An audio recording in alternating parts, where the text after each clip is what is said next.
everybody, and welcome to another exciting installment of Wrestling Rampage. The two amigos are back in this bitch. And Tommy, you are back. Yes, I'm back, and it feels good to be back. Your mouth feel a lot Oh, better? hell yeah, I feel a lot fucking better. You can actually eat solid food now? Yeah, I can eat fucking solid food, something I've been craving for fucking close to the end of the fucking month. I can finally fucking eat. Guys, Tommy is back from having his dentist work done. Yep. Missing some teeth. Yeah. How many? 5 or 6, I guess. I don't even remember. Yeah, I know I did the goddamn, I had two hot nurses. I had a hot fucking nurse and a hot dentist, though. And I remember, you remember the skit on the Three Stooges? Where they had the dentist and you see the guy humping? That was me when I was getting my goddamn dentist work done. But guys, we are back, and Tommy, this is one of our more highly requested pay-per-views. Yeah, a lot of people requested this pay-per-view to be reviewed. And guys, we're going to do it. It's Heroes of Wrestling. This is the pay-per-view review. Tommy, October 10th, 1999 is the date. date that will live in infamy. Yeah, it does live in infamy. Tommy, it only drew 2,300 fans. You know what that sells to me? WCW 2000. That is. The president is Bill Stone. Yeah, it's not Stanley Blackburn. Tommy, we're at the Casino Magic in Bay, St. Louis, not Missouri, Mississippi. In Mississippi! Tommy, on the show, we were supposed to have Gordon Soley on commentary, but at the time in 1999, Gordon Soley was suffering from throat cancer. So he wasn't able to attend the show. Yeah, he was not able to attend the show, and then actually, about 9 months after the show aired, Gordon Soley passed away. Yeah. So, pretty sad thing. The Dean of Wrestling. The Dean of Wrestling. But the commentators are Dirty Dutch Mantel. Who's a great commentator, I have to say. Fantastic. Dutch Mantel, great promo guy on the mic. Great commentary guy as well. If you don't believe us, go watch some Smoky Mountain Wrestling. Yes. He was on a lot of the early commentating. And Tommy, the one who replaced Gordon Soley is Randy Rosenblum, who has to be one of the worst announcers of all time. Well, you know what he did, don't you? He did college sports. Well, there you go. And see, the worst part was Michael St. John, who actually did do some commentary work. He wasn't the best, of course, but at least he knew a little bit about wrestling. At least he was knowledgeable about wrestling. Yes. Not that's knowledgeable, but he was knowledgeable. Instead, he's doing backstage stuff. Maybe they should have had Randy Rosenblum. What are you talking about? Fucking Grand Theft Auto Vice City over there? Rosenberg. Let's go ahead and go with the first match, Tommy. Well, actually, before we get started with that, Tommy, do you remember they were bringing up all the matches? Oh, yeah. What was it? Special grudge match? It was Beauty and the Beast grudge match. There was a fucking bloody brawl grudge match. A flying grudge match. I'm taking the names here. Fucking Battle of the Fat Man grudge match. Every match is a grudge match. Every match is a grudge match. Yes. For this show. Tommy, the first match on the card. We have the SST, the Samoan SWAT team of... Now you're thinking, the original Samoan SWAT team is Samu and Vatu. Yeah. No, Vatu was in the WWF as Rikishi. So, we have Samu and the Samoan Savage. They're going to be teaming up with Snuka and whoever the guy was that was on the outside with the towel. I don't even know who that was. So I call him Towel Boy from the Water Boy. He grown up. The football ended his career, so he went to wrestling. And he's the towel boy here for the Samoan SWAT team. Not only that, Tommy, but he cut a promo. Yeah. And he goes, right here in Biloxi, Mississippi. We're not in Biloxi. No, we're not in Biloxi. We're in St. Louis, Mississippi. We're in Bay, St. Louis, Mississippi, not Biloxi. That shows you how stupid fucking... suspenders towel man is. And cuts just a bland-ass promo. Yeah, it was shitty.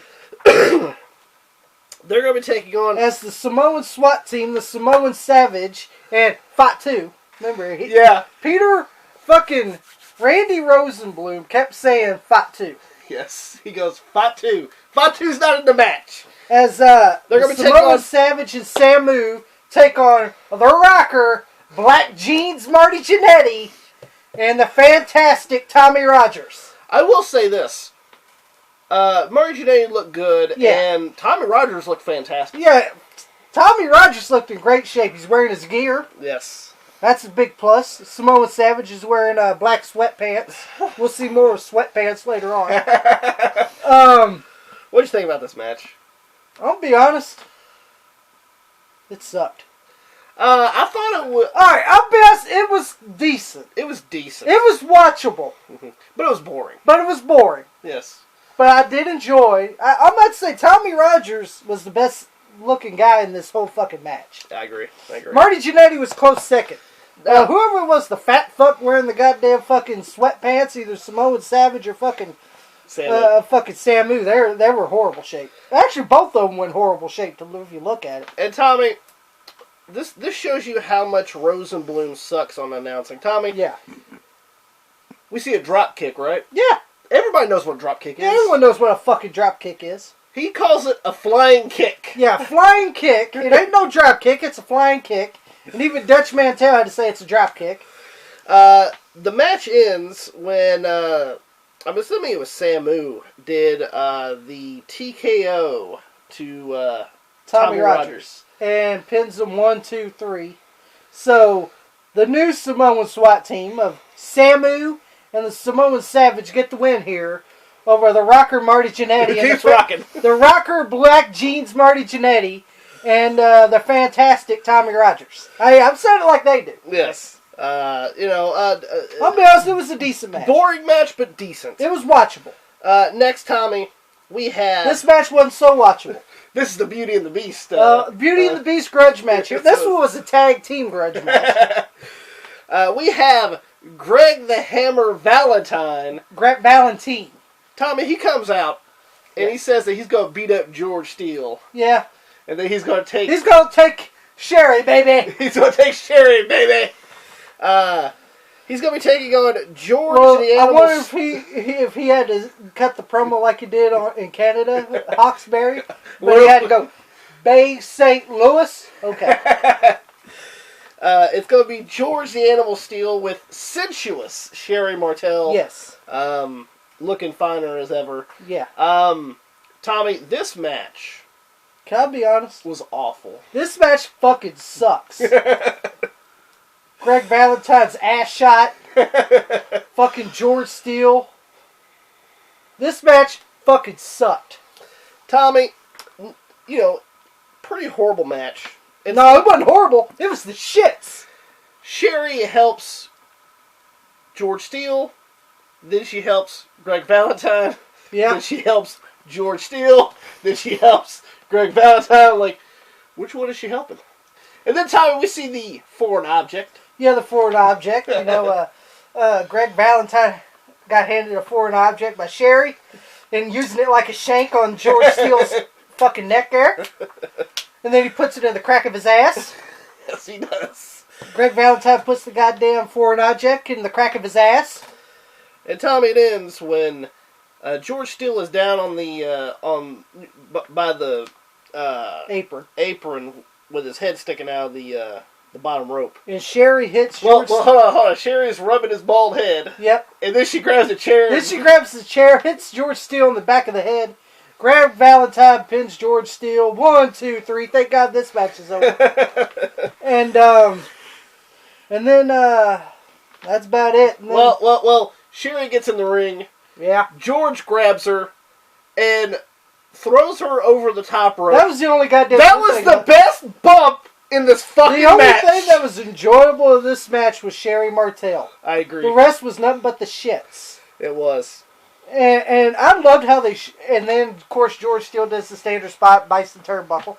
Well, hold on. He goes on the outside. Oh, yeah. He grabs the chair, throws him in the ring. Throws goddamn fucking shitty goddamn doctor chairs.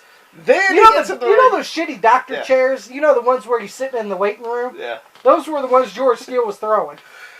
Then he goes and rips the turnbuckle. Yep. And Greg slides back in, hits him in the back, in the back of the chair. Slides back in for some goddamn reason. Hits him with the chair. And then fucking George runs back after him, and then that's about the end of that. Yeah. Horrible. And then we see the great replay where fucking Sherri hits George Steele in the back of the head with the chair. And you see George trying to keep the dentures in on the replay. That was my favorite. Remember George trying to keep the dentures in it on was the horrible. replay there. Honestly, the best thing about this match was Sherri Martel. Enough said. This match was the shits.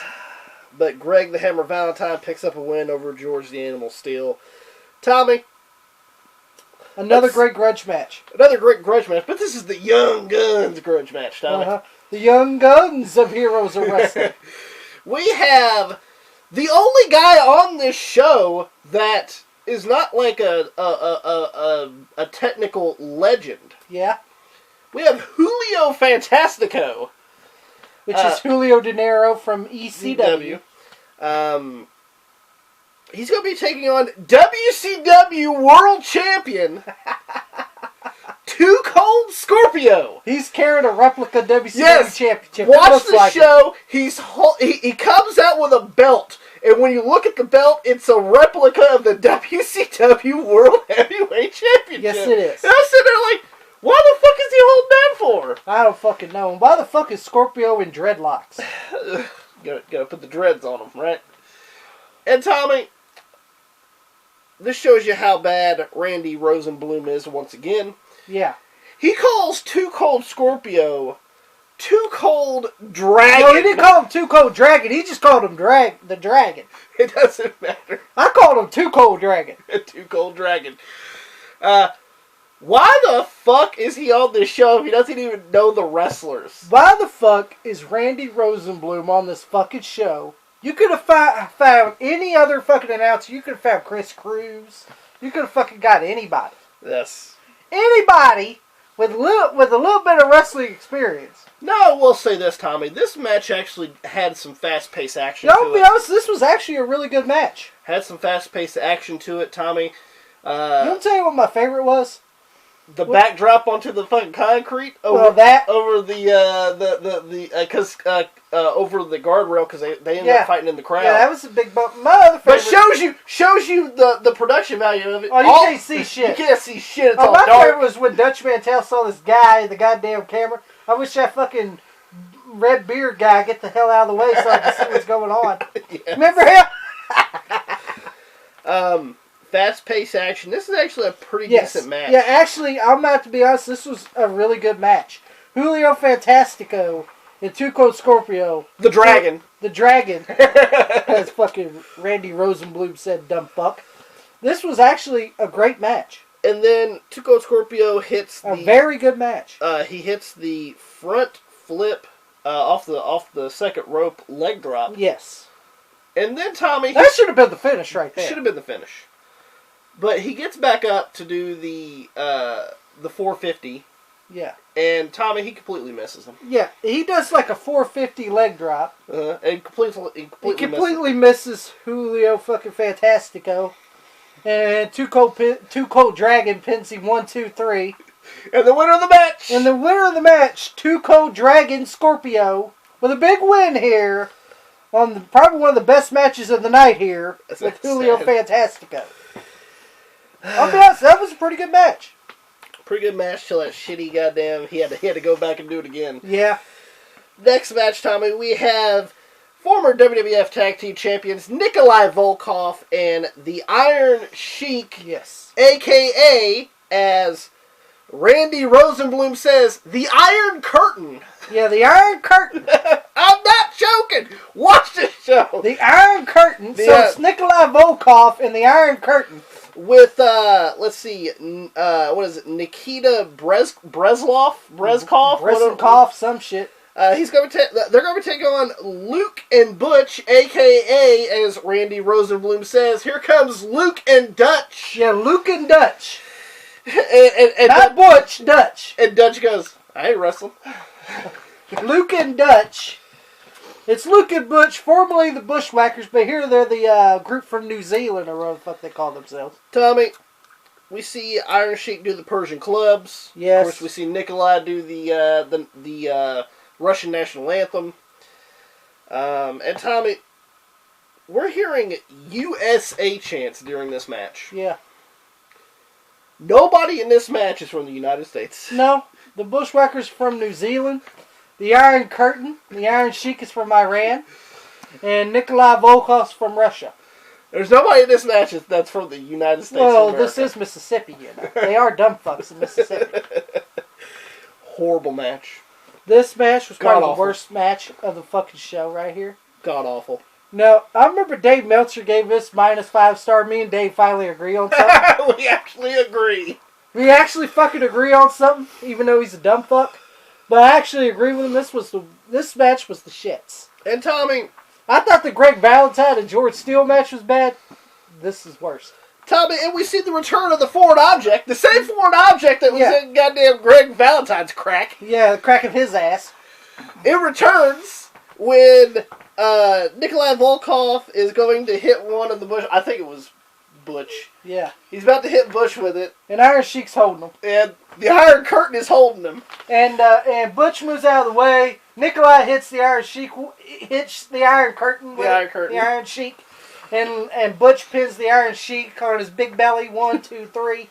And the team from New Zealand, as they said. Yes. Formerly Luke and Dutch. Luke and Butch win the match. Formerly the Bushwhackers. Get the win here over horrible ass Nikolai Volkov and the Iron Sheik in a fucking shitty match. Tommy, let's see if we can build this thing up a little bit. Tommy, we have one of the original members of the Four Horsemen. We have Tully Blanchard. Yes.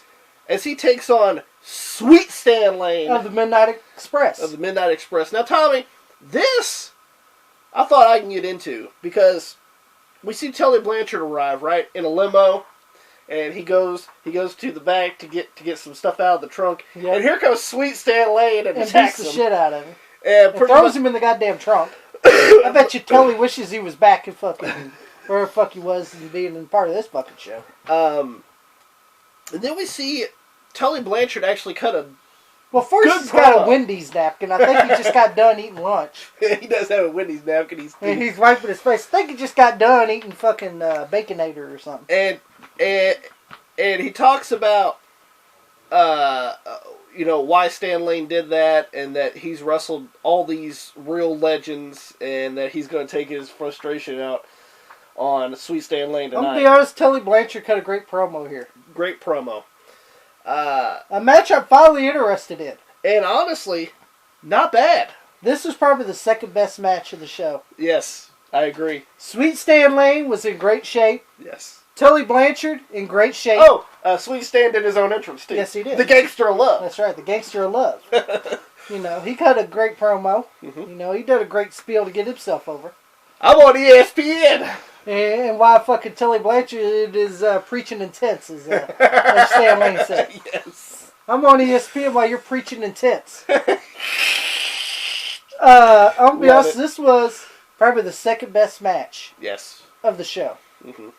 And I was really getting into this match until the finish. Until I saw the goddamn finish. Once again, finishes, man. Just like Julio Fantastico and the Dragon. Same with the Julio Fantastico and Tuco Scorpio. The match was good until you saw the goddamn fucking shitty finish. We see Stan Lane does a back suplex on Tully Blanchard. And the referee's counting them both down. 1, 2, and Tully gets his shoulder up 3. Yes. And the referee's like, and the announcer's, judge is like, who the fuck won this match? Tommy, we forgot to mention that while this match was going on, they panned to the crowd. Oh yeah, dead crowd. Yeah, let's dead crowd. And I love how fucking Randy Rosenblum says, "Oh, they're enamored with Sweet Stan Lane here." Yeah, they look stone faced. They got that Lance Storm face. And he goes, "Look at the women; they're just enamored." Yeah, one of them was looking back at the snack bar. Yeah, look at the fucking snack bar where the nachos are, and one of them was just standing, just looking. But yes, Tully gets the arm up, and the announcer's like, "What the fuck happened here? I don't know who won, Dutch." Yeah, we already know Randy Rosenblum. Yeah, he doesn't know anything. He don't know shit.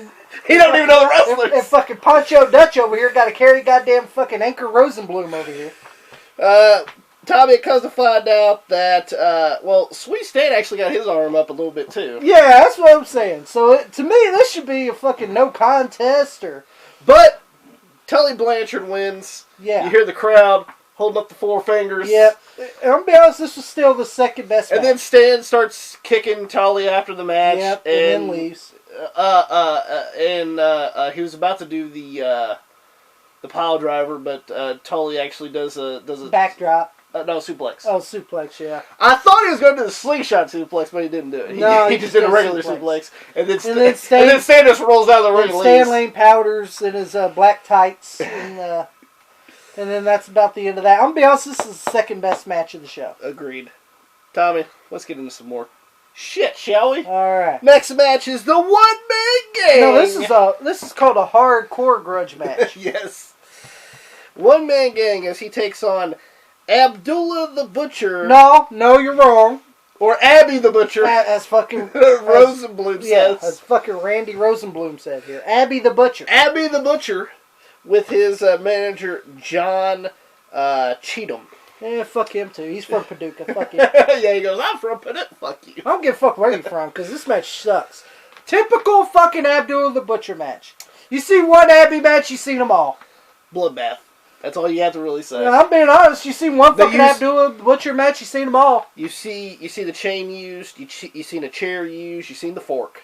Yeah. Nothing much else. Nothing else. Same fucking spiel. Same shit.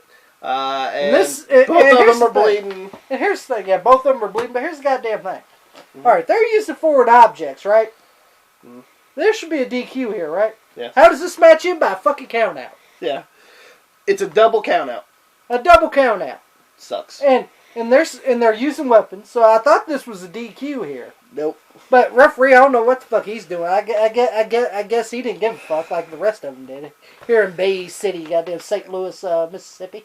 And then Tommy, Abbey and gang take out some of the referees. They hit the event security that's in there.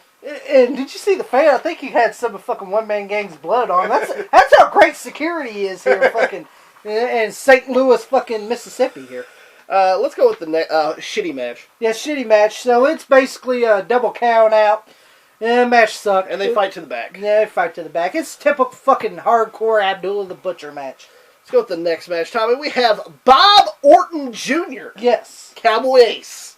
Cowboy Bob Orton, baby. He's going to be taking on Jimmy Superfly Snuka with Captain Lou Albano. Yes. Who was just christened the commissioner of the Heroes Wrestling. I don't want to take that tall task. No, I wouldn't either. Well, it's a one and done for Captain. Yeah, it's a one and done for Captain. And you know what this match started from? Yes, Tommy, how'd this match start?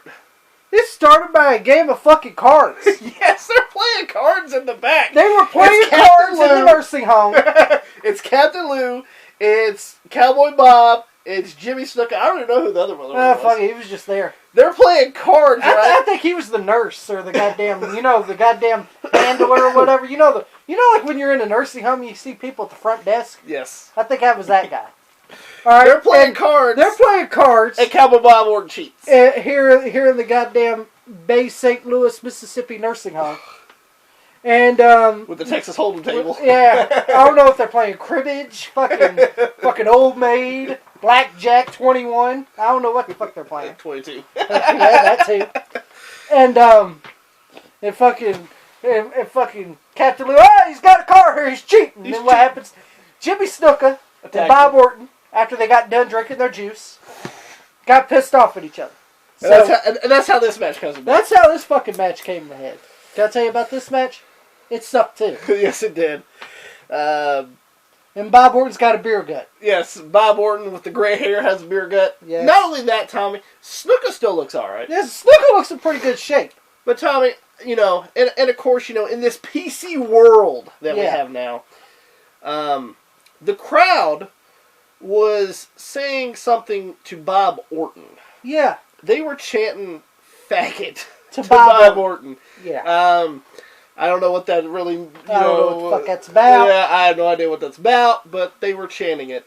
Couldn't get away with that in 2020. No, you cannot. What'd you think about this match, Tommy? This match fucking sucked. It did. It did. And I like Jimmy Snuka. And I like Bob Orton. Mm-hmm. But they're over the hill. Actually, most of these goddamn motherfuckers are over the hill. Yes. Besides fucking Scorpio, Fantastico, and Blanchard and Lane, who could actually have good matches. Bob Orton attempts the superplex from the top rope. Captain Lou grabs Snuka's leg. Yeah. And Orton takes a big bump. The big old and then Orton goes after Lou Albano, goes for an elbow, hits the goddamn turnbuckle. Yes. You know, you can tell Lou was way over there in the goddamn ring post, so he was on the goddamn fucking steel steps, and you couldn't see him there, Bob. Like, you need glasses? Huh? He needs it with Randy in 2005. Yeah. And fucking then Snuka hits the, as Randy Rosenblum said, the Superfly Splash. It was just a fucking crossbody. The Superfly Leap. The Superfly Leap. It was just a fucking crossbody on Bob Orton. 1, 2, 3. And Jimmy Snuka gets the win here and ends this motherfucker with Cowboy Bob Orton. So I guess Snuka gets the money from I will say this. This match wasn't as bad as some of the other matches on the card. No, but it wasn't good. It wasn't good either.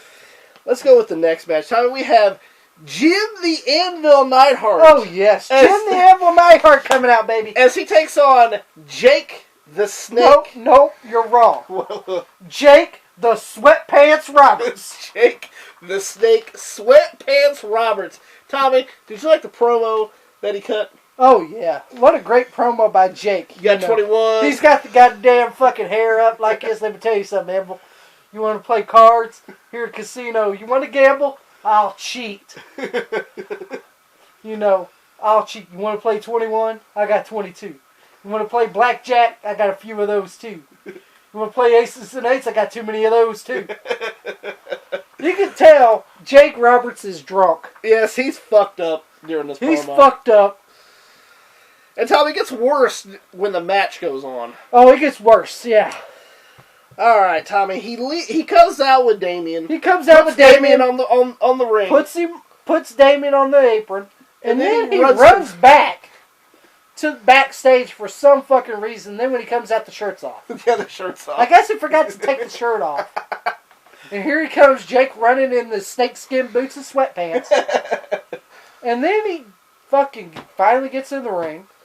And Anvil and Jake are having a little lackluster match. Yes. Tommy, the snake! The snake is not fully wrapped in the bag. The snake is coming out the snake is coming out of the fucking bag and almost leaving the fucking bag. Yes. So what does Jake do? Anvil rolls out of the ring. What does Jake do? He grabs the motherfucker, puts it between his legs like a pecker. I'm being honest, this is true. This is true. And then he lays down and kisses the snake. Yeah, he's holding the snake between where his dick is, and he's jerking the snake off. Yes. And then he lays down and kisses the snake. He licks the snake. And then he puts it back in the bag and then puts it back there and it's still coming out. Yes. So Jake did fucking wrap it right. Of course. And then after that, he gets out of the ring. And he goes to greet a fucking woman fan who plays with his man boobs. Yeah. This match sucks. Well, Tommy, that's the whole reason why King Kong Bundy comes out. King Kong Bundy comes out here. He's like, God damn, is Jake this fucked up? And Tommy, eventually Yokozuna comes down, yes. Which is supposed to be the main event. The main event is supposed to be King Kong Bundy versus Yokozuna.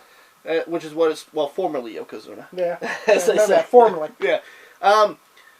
That's what the main event's supposed to be. They come out, and Bill Stone, the president of Heroes of Wrestling, puts this as a tag team attraction. Yes, so now it's a tag match. It's Jim the Anvil Neidhart and King Kong Bundy versus Jake the Snake Sweatpants Roberts and Yokozuna. Tommy, it's no longer Jake the Snake Sweatpants Roberts.